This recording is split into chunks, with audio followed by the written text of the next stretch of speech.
బీజేపీని అర్థం చేసుకోవాలంటే ద్వేషిస్తా కాదు, వాస్తవికతతో అర్థం చేసుకోవాలి.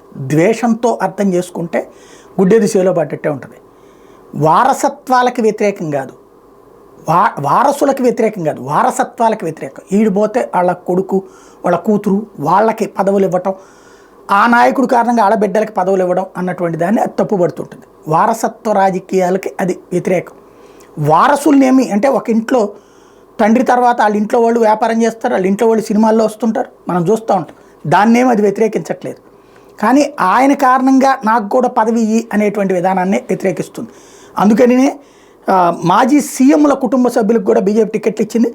బీజేపీ శనివారం రాత్రి పంజాబ్లోని 6, ఒడిశాలోని 3, పశ్చిమ బెంగాల్లోని 2 లోక్సభ స్థానాలకు కలిపి మొత్తం 11 మంది అభ్యర్థులతో 8వ జాబితా విడుదల చేసింది. ఇందులో కాంగ్రెస్ నుంచి బీజేపీలో చేరిన మాజీ ముఖ్యమంత్రి అమరేందర్ సింగ్ భార్య, మరో మాజీ సీఎం బియాన్ సింగ్ మనవడు రవనీత్ సింగ్ బిట్టు, బిజు జనతాదళ్లోంచి బీజేపీలో చేరిన ఒరిస్సా తొలి ముఖ్యమంత్రి హరేకృష్ణ మహతాబ్ తనయుడు భర్తృహరి మహతాబ్కి టికెట్లు కేటాయించింది. ప్రస్తుతం వీళ్ళు ప్రాతినిధ్యం వహిస్తున్న పంజాబ్లోని పటియాలా, లుధియానా, ఒడిశాలోని కటక్ సెట్ల బీజేపీ వాళ్ళకి ఇచ్చింది, ఈ ముగ్గురికి ఇచ్చింది. అలాగే 17వ లోక్సభలో ఆప్ నుంచి ప్రాతినిధ్యం వహించి ఇటీవల బీజేపీలో చేరిన జలంధర్ ఎంపీ సుశీల్ కుమార్ రింకుని మళ్ళీ అదే స్థానం నుంచి బరిలో దింపింది.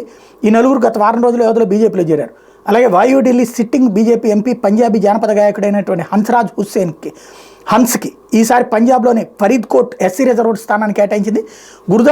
గురుదాస్పూర్ స్థానం నుంచి సినీ నటుడు సన్నీ దియోల్ని తప్పించి మాజీ ఎమ్మెల్యే ఠాకూర్ దినేష్ సింగ్ బొబ్బుని రంగంలోకి దింపింది. అమృత్సర్ లోక్సభ స్థానం నుంచి అమెరికాలో భారత రాయబారిగా పనిచేసి తరణ్జిత్ సింగ్ సంధుని నిలిపింది. ఒరిస్సాలోని బాజ్పూర్ ఎస్సీ స్థానం నుంచి రబీంద్ర నారాయణ్ బెహ్రా, కందమాల్ నుంచి సుకాంత్ కుమార్ పాణిగ్రాహిని బరిలోకి దింపింది. పశ్చిమ బెంగాల్లోని బీర్భూమి నుంచి మాజీ ఐపీఎస్ అధికారి దేబాషిక్ దర్, జాడ్గ్రామ్ ఎస్సీ స్థానం నుంచి ప్రణబ్ టూడూలకు కూడా అవకాశం ఇచ్చింది. తాజా జాబితాలు కలిపి బీజేపీ ఇప్పటిదాకా 418 స్థానాలకి అభ్యర్థులు ప్రకటించింది. అట్లాగే లోక్సభలో 10 మంది రాజవంశీయులకు కూడా టికెట్లు ఇచ్చింది.